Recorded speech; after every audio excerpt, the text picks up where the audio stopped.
一世のせ。こんにちは、ひまひまです。今回はですね、見ての通りお風呂上がりです。すっぴん裸眼です。めっちゃ嫌です。で、だったら、お風呂に入る前に動画を撮りなさいって話なんだけど、今日はなんか夜にこうやって語る系でもいいかなってことで、はい、夜に撮ってますっていうのは言い訳で先にお風呂に入りたかったからです。そんなことは置いといて、今日はですね、結構今受験勉強とか、模試の勉強だったりとか、大変な皆さんもめっちゃ多いと思うのね。だから、今回はインスタで、勉強においてのメンタルケアの方法を募集したので、はい、こんな感じで募集しました。みんなのメンタルケアの方法を見ていきたいと思います。では、早速やっていきましょう。レッツゴー！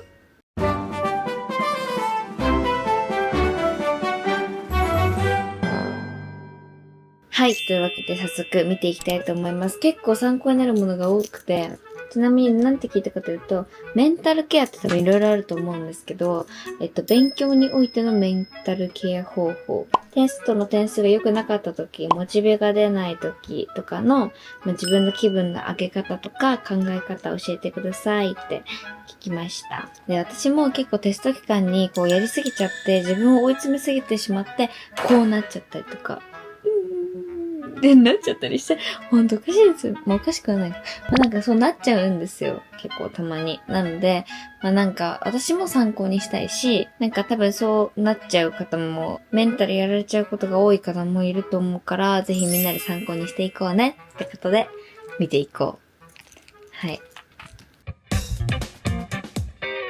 まずは、いろんな考え方って言ってくれた方と、行動で教えてくれた方とどっちもいるんだけど、なんか見ていきましょう。はい。疲れたら休む。休んだ分だけやればいいの考え方。これ本当に大事だと思う、今も。やっぱりね、休まないと、効率も良くならないし、でも休むのってめっちゃ怖いじゃん、勉強中に。だってこの休んでる間にも誰かが勉強してるかもしれないって正直思う時もあるし。でも、よし、割り切って休もうって思うと、なんか休んだから頑張んないとって思うこともできるし、さらになんか脳も休まるから、やっぱり休んだ分だけ後でやろうっていう考えめちゃくちゃいい。めっちゃいいし、私もなんかそういう考え方になりたいから今度から頑張る。次。イヤホンで音楽聴いたりメイクしたりする。うん。これリフレッシュ方法ですかね。めっちゃいい。やばい、なんか今、めっちゃいいしか言ってない。イヤホンで音楽聴いたり、めっちゃ大音量で音楽聴くのヒョンも好きなんだけど、とかメイクしたりとか、テスト期間の動画の朝の様子にも映ったりとかすると思うんだけど、ヒョンも結構メイクしたりするんだけど、ちょっとでもこうトイレ行った時とかに鏡見て、自分の顔がもうめっちゃ、もう疲れてたら、今は気分が下がっちゃうから、ちょっとだけ涙袋かくとか、なんかそういうことはしてるようにしてます。一緒。次。みんなめちゃくちゃある。あ、これいいね。とりあえず食べまくる。そして自分を褒める。次いい結果を出すために計画を立てる。めっちゃいいね。なんか、とりあえずね、食べる。褒める。計画を立てる。もうこれは本当にいいし、私もね、テスト期間はチートデーだと思って、チートウィークだと思って、受験期間もそうだったの。だから1年間、チートイヤーだったんだけど、だからそういう考えだし、なんか勉強、一個のこと頑張ってんなら、一個のこと自分を甘やかしてもいいじゃんって思うから、頑張った分だけ甘やかす。で、この甘やかしを私は食べるにしてたからめっちゃ食べてたんだけど、だって受かれば見た目なんて後から磨けばいいから、私頑張ってたらカロリー消費するから大丈夫。食べてください。で、食べるが、以外にも多分一番幸せな時ってみんなあると思うから、ここ。なんかそれをね、ちゃんとするのはいいことかもしれない。あと自分褒めるのもめっちゃ大事。今もそう思う。あ、これいい。背中を押してくれる曲を聴く。もう大事すぎ。本当にね、今テスト期間もそうだし、受験勉強の時は結構プレイリスト作ってて、そう。で、今の勇気の出るプレイリストを皆さんにお見せしたいと思います。懐かしい。誰だっけな。受験勉強にずっと聞いてたな、ここら辺。そうだね、懐かしい。懐かしい。そう、やっぱね、曲って本当に大事だよね。だから自分のそのモチベ上げる、常になんかこう気持ちを高めておいてた方がいいよね。だから今本当に友達と例えば喧嘩しましたとかだと、本当にそれしか考えられなくなっちゃうから、本当に自分に何も今問題がない状態でないと何にも集中できなくなっちゃうから、そう、ちょっと話ずれたけど、常に気持ちをこう高めて、なんか、今私って順調だなとか、今私って無敵じゃんとか、なんかそういう気持ちでいるのはめっちゃ大事かも。次。これめっちゃいい。かわいい。簡単な問題から解いて、正解したら、毎回これわかる私ってやっぱ天才なのかなって褒めるだって。めっちゃいいと思います。今もそう。なんか数学とか特にね、いけちゃってる、いけちゃってる。このノリでいけちゃうんじゃないみたいな感じでやってます。だってさ、正直さ、数学とかでさ、なんか、筑波大学入試問題とかさ、なんか、慶応大学入試問題とか書かれるやつあるじゃん。あれほんとひどいと思いません？だってあれが書いてあるだけでさ、もう無理じゃんってこっから入っちゃうじゃん。だからなんか超簡単問題とか言ってくれてた方が、めっちゃ難題のやつも解ける気がするんだよね。わかりますこれ。あれほんとひどいと思う。次。結構みんなその考え方の部分の方が結構多いかもね。例えば次、今回ダメだったとこは次回への点数アップにつながるっていう風に考えて、プラスに考えるんだって。でも本当にそう。なんか、あとか、モチベがないときは小さな目標を立てて達成しやすくする。できたが増えて自己肯定感アップ。なんか本当に、これ考え方勝負だから、本当にさ、人生限りあるじゃん、時間が。でもこの限りある時間をさ、プラスに考えてた方が、なんかこの時間お得じゃないって思いません？もう落ち込むのも、これも次回への第一歩かって思うのもすごく大事なんだけど、でも、その時点でプラスじゃん。その次回への第一歩かって考えられてる時点で、もうどうしよう、やばい、みたいな。もうずっとこの落ち込んでるよりは、なんか今回落ちた分、普通に考えて上がるしかないじゃん、みたいな。こっから落ちることないじゃん、ぐらいの感じで考えてた方が、時間はなんか、すごい、優位に使えてる感じはするから、そういう考え方の方がいいかも。確かに今もそう思う。でも今めっちゃね、落ち込むんだよね。だからもうずっと引きずるし、テストの点数が悪かったりとか、良くない結果、すべてにおいてなんだけど、人生において。めっちゃ落ち込むの。本当に落ち込むんですよ。正直。ネガティブじゃないんだけど、なんなんだろうね。だから、大丈夫じゃなくても大丈夫って言ってほしいの、今は。結構これ考え方分かれると思う。もうほんとちょっとごめんなさい、深くなっちゃうんだけどさ、最近なんか、TikTok かなんかでさ、本当に落ち込んでる時に大丈夫だよって言わないでほしいっていう方がいらっしゃったんですよ。で、その方の意見を聞いて、でも今は、大丈夫じゃない時にも、ひまちゃん大丈夫だよ、みたいな。大丈夫って。なんとも思ってなくても大丈夫って言ってくれた方が、本当にね、落ち着くの。わかりますかこの気持ち。今はそうなの。だから自分も人が落ち込んだ時に大丈夫だよって、なんかその子がどっちの派かわからないから、でも大丈夫って簡単に言えないじゃん。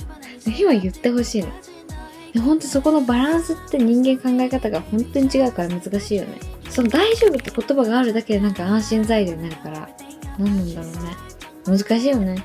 だから親とかは、それこそ分かってるのに、なんでひまがめっちゃ落ち込んだ時に大丈夫って言ってくれないのみたいな。そっちになっちゃうの。ひま本当わがままだからさ。でも、本当に分かってくれてる時は、ひまが落ち込んだ時はママとかも大丈夫だよって言ってくれるから、いいんですけどね。だから周りにその自分が大丈夫って言われたいのか言われたくないのかって言っておくのが一応大事。周りに頼れる時は本当頼った方がいいです。一人じゃ乗り越えられない受験は。友達でもいいし、ワンちゃんでもいいし、親でもいいし、兄弟でもいいし、先生でもいいし、本当に、でも一人じゃ本当に辛いから、皆さん暇がいますけどね。だから大丈夫ですけど。でも本当に抱え込んじゃダメだねって思います。次。うわ、いいね。好きな人との思い出を見返したり、推してる人とかを見るだって。あー、幸せ。いいじゃん。ほら見て、彼氏と遊ぶ時間でリフレッシュしてるっていう人もいる。彼氏がいるさん特権だよね、本当に。めっちゃ思う。いいな。でもそれもね、また一つのリフレッシュ方法だから、めっちゃありだと思います。いや、彼氏いないからさ、共感できないわけ。わかる、彼氏と遊ぶ時が一番幸せだよねとか言えないからさ、いや、悲しい。でもまあ。今の友達もめっちゃ今熱弁されたもん。次。あ、いいじゃん。推しのライブ映像見まくる。いいね。いいね。やっぱ推しの映像とか、音楽とか聞くと幸せになれるよね。めっちゃわかる。次。みんな可愛い。あ、これもいい。問題が解ける楽しさを感じながら勉強するポジティブ思考で勉強。これ本当に、今ね、至るところで言ってる考え方があって、これぜひ参考にしてほしいんだけど、テスト当日とかに、用紙が配られました。そしたら、よーい、始めって言わずに、ゲームスタートみたいな感じで自分の中でナレーションするの。ドゥンドゥンタラランタラフルだけ。フルだけ。やばい。選曲間違えた。ドゥンドゥンタラララランタンタララってだよね。まあ、こう、気持ちを高ぶらせて、で、1問目解きまーすみたいな心の中で言って、で、この先生こう来たんだ。こう来たのね。こっち来たかー、マジかー。いや、でも、頑張ろう。みたいな。自分の中でナレーションしながら、先生とのゲーム感覚。この問題を作った人とのゲーム感覚で、対戦ですね、とにかく。勝とうっていう。だから、勉強って結構自分との勝負みたいなところはあるんだけど、でも、なんかそれよりも今は、問題を作った人との勝負って思って結構やってます。結構これ楽しいからおすすめ。でも結構伸びしろしかないとか、ちょっと下がったらもうこっから上がるだけじゃんとかの考え方も多いね。とにかく前を向く。もうこれしかない。だって、後ろを振り返ったら辛くなる。本当にそう。もう、時間を過ぎたなら、ここを考える必要なんてないからね。前向いてた方が本当にいいことしかないから。いや、本当そうだよね。いや、めっちゃ今心に刺さった。確かに。だって、後ろ振り返っても何もいいことないもんね。うわもう最悪とか後悔しても、まあその後悔が自分を成長させてくれるって考え方もめちゃくちゃあるんだけど、でも、まあ全部があっての自分だから、確かに前を向くっても、いやもうね、単純、もうこうやって今、でも前を向きすぎてもとか、そういう考えでもいらない。もう前を向く。とにかく前を向く。もうこれ確かにもう絶対大事かも。てか大事ですね。大事だね。みんなやっぱ本当だね。伸びしろしかない。だからとりあえず走り続けてみようと振り出して頑張ってます。まさに。これもいいね。勉強できる環境があることは当たり前ではないんだと言い聞かせる。確かにね。なんかもうこれも幸せだって思うこと大事だね。気分が沈んでる時は無理に勉強しようとしない。無理に頑張っても身につかない気がするから。本当にそう。本当にそうだよ。だから、めっちゃ頑張ってパタンってやめて、めっちゃ頑張ってパタンってやめる。もうこれ本当に大事だね。いや、本当にそう。切り替え。なんか辛いこといっぱいあるね。こう考えて。いや、みんな頑張ってるね。みんな頑張ってるんだ。本当にみんな頑張ろうね。いや、ちょっと本当辛いこともいっぱいあるし、正直。でも、ここ乗り越えたら、楽しい未来しか見えないから、本当にね。頑張ろう。一旦寝るとかも多い。とにかくいっぱい泣いて爆食するとか。いっぱい食べる子も多いね。いや、本当だよね。食べるしかないよ。食べる以外なくないモチベ。今は食べることなんだけど、完全に。てか最近めっちゃ太ってきた。もう一個。ひまひまちゃんの動画を見る。ありがとうございます。ひまひまちゃんとは結構モチベーションは上がるとして有名なので、ぜひ見てください。音楽を聴く。そして花火の動画を見るだって。確かに落ち着く効果ありそう、花火の動画ね。めちゃくちゃいいかも。見てみよう。で、あと、ひまは12時まで勉強したらもう12時以降勉強しないとか、なんかそういうメリハリはもうつけてたかもしれない。最近そう、12時からはもう自分の好きな時間にしようと思って、12時からはもう YouTube めちゃくちゃ見るし、深夜の3時ぐらいまで。果たしてそれがいいサイクルなのかわからないけど、気持ち的にはいいから、頑張ってます、それで。はい、というわけで、ちょっと紹介しきれなかったやつは、そう、めちゃくちゃいただいたんですよ。何万件ぐらいいただいたんだけど、いくつかまたいいのもあったし、紹介したいものもあったので、あとこれ本当に参考になると思うから、TikTok とかインスタでも出すので、ぜひ見てください。というわけで今回は、みんなの勉強においてのメンタルケア方法を紹介しました。受験生のみんな本当に大変だと思うんですけど、みんなでこの夏一緒に乗り越えましょう。では、次回のひみおチャンネルも楽しみに。バイバイ。みんな頑張れる時に頑張って、とにかく前を向いて、いっぱいご褒美作って、楽しみながら頑張りましょう。バイバイ。